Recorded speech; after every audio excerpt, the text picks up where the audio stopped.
Some scars never fade. Not the ones on skin, the ones buried deep inside the person you used to be.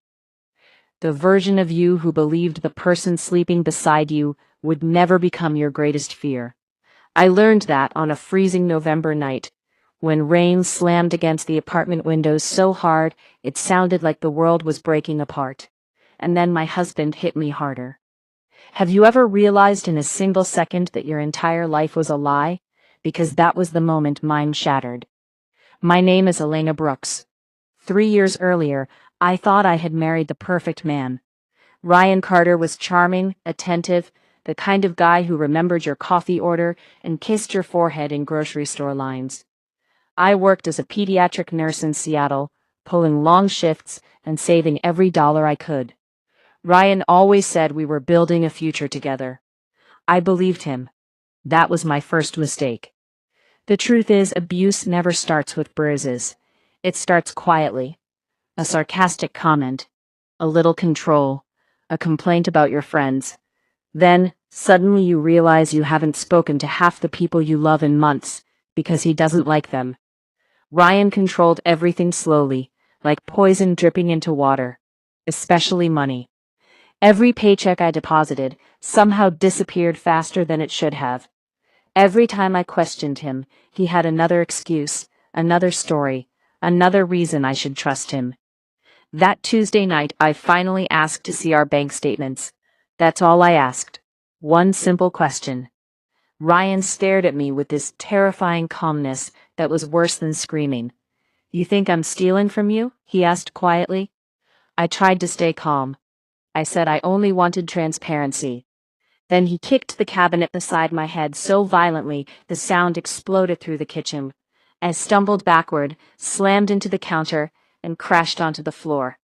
Pain ripped through my ribs so sharply I couldn't breathe. And do you know what hurt most? It was the fact that he looked down at me like I meant absolutely nothing. Then he grabbed his keys and walked out. I lay there on the cold kitchen floor trying to breathe while rain hammered the windows. And then I heard tiny footsteps. "Mama?" My 6-year-old son Liam stood in the doorway, wearing dinosaur pajamas and clutching his stuffed rabbit. His little face looked terrified.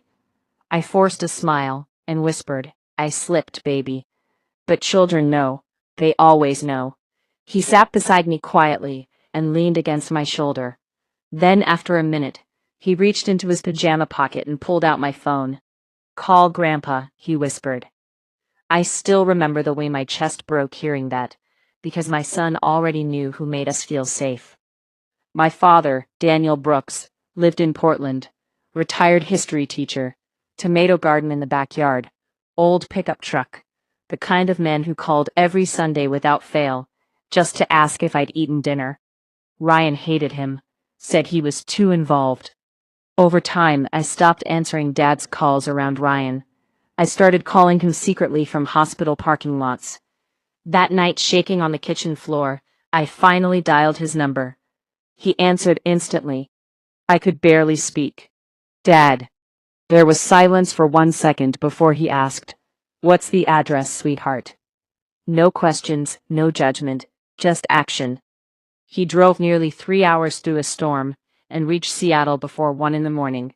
Liam and I hid in the bedroom the entire time. When Dad knocked 3 times on the door like he promised, I opened it and completely fell apart. I sobbed into his flannel shirt like a child. He held me while Liam fell asleep on his shoulder. Then my father looked at me and quietly said, "Tell me everything." So I did. I told him about the screaming, the money, the manipulation, the isolation. The moments I convinced myself it wasn't that bad. My father listened without interrupting once. When I finished, his eyes looked older somehow. Then he said something that changed my life forever. "You are not staying here another night." We packed 2 bags in less than an hour. Liam's rabbit, school books, important documents I'd secretly hidden months earlier, without even admitting to myself why. Somewhere deep down, part of me had already known I might need to escape. The next morning, doctors confirmed I had 2 cracked ribs. And that's when everything exploded. A lawyer named Victoria Hale took my case. Smart, ruthless, impossible to intimidate. She subpoenaed financial records and uncovered something so sickening it made the abuse feel small in comparison. Ryan hadn't just been draining our savings account. He had another family, another woman, another apartment across town, another child. For nearly 2 years while I worked double hospital shifts and handed over every paycheck, my husband had been secretly funding a second life using my money. Almost $90,000 had disappeared into a fake company connected to his girlfriend, Vanessa Reed. When Victoria slid the photos across the desk, I stopped breathing. There he was, Ryan, smiling beside another woman while holding the hand of a little boy who looked about 3 years old. His son. I remember staring at that photo, wondering how a human being could live two completely different lives without collapsing under the weight of the lies. Have you ever looked back at your entire relationship and realized every memory now feels fake?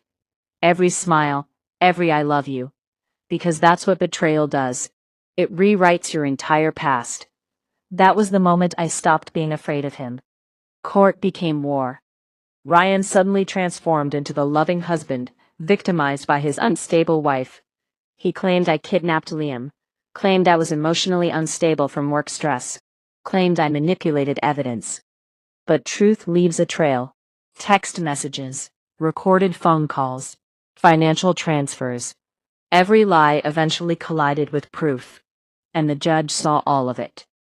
Then came the moment I'll never forget. Ryan sat in court insisting the missing money had gone toward business investments. The judge adjusted her glasses and calmly asked, "What business exactly?" Ryan froze. That silence said more than words ever could. By the end of the hearing, temporary custody of Liam was granted to me. Ryan received supervised visitation only.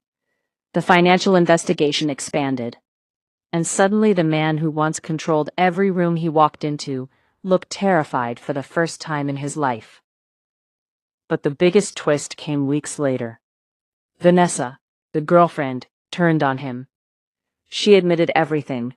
The fake LLC, the hidden transfers, the lies Ryan told both of us. She confessed she eventually realized she'd been trapped too. Different prison. Same manipulator. The final trial lasted 3 days. When I testified, Ryan's lawyer asked the question they always ask women like me. If things were truly that bad, why did you stay? And for a second the courtroom went silent. Then I answered honestly. Because I thought staying would protect my son, until the night he handed me a phone and asked me to call Grandpa. A woman in the gallery started crying. 3 weeks later the verdict came down. Ryan was convicted on assault and financial fraud charges. Prison sentence. Financial penalties.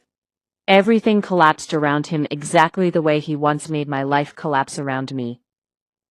But here's the thing nobody tells you about surviving something like this. The real victory wasn't the courtroom. It wasn't the sentence. It wasn't even hearing the word guilty. The real victory happened months later, on an ordinary afternoon, when I watched Liam laughing in my father's backyard, while planting tomatoes in the dirt. No fear in his eyes, no tension in his tiny shoulders. Just peace. That's when I realized healing isn't dramatic. It happens quietly, in safe homes, in deep sleep, in children laughing again.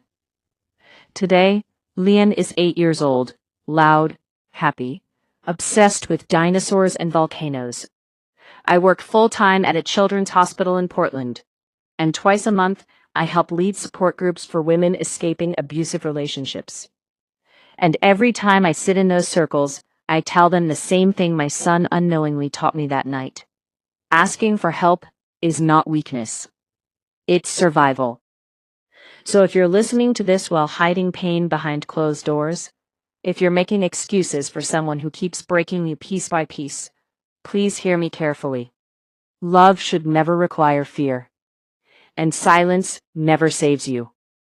The hardest call I ever made saved my life. Now I want to ask you something. If someone you loved called you at midnight begging for help, would you go? And if you were the one suffering, would you have the courage to make that call? Tell me in the comments below.